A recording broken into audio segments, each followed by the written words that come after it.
рассказать вам, как готовить альгуна. Вот это, да, как кувшин, где-то 2 раза. 2 раза столовая ложка, да, будем растаивать на огне, да.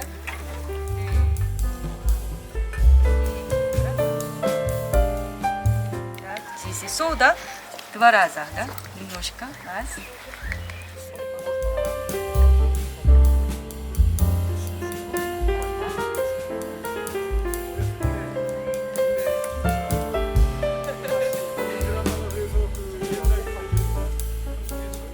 오늘 행사는 한국대사관이 сегодняшнее наше мероприятие оно приурочено укреплению дружбы между Кыргызской республикой и Кореей.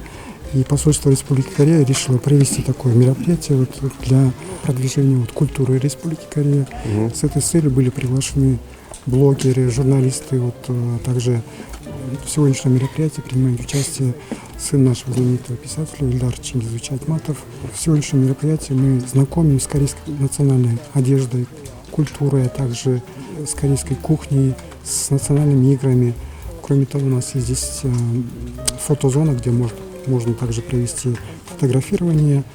И также можно сделать мы проводим различные мастер-классы. И все это для того, чтобы ознакомить людей, кыргызский народ, с корейской культурой. С этой целью мы проводим данное мероприятие. Мы также планируем провести еще другие подобные мероприятия в этом году.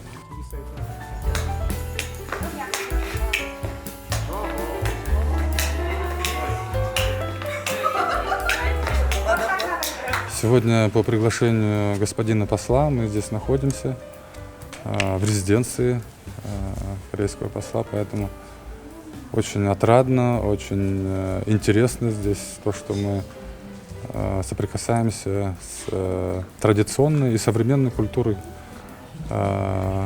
корейского народа, поэтому многие вещи мы видим в сериалах, кто-то видит это в моде, в музыке. Я, например, часто вижу корейское искусство, то есть этим интересуюсь именно современными художниками корейскими. Поэтому мне все очень интересно. Это всегда обогащает человека. Чем больше ты изучаешь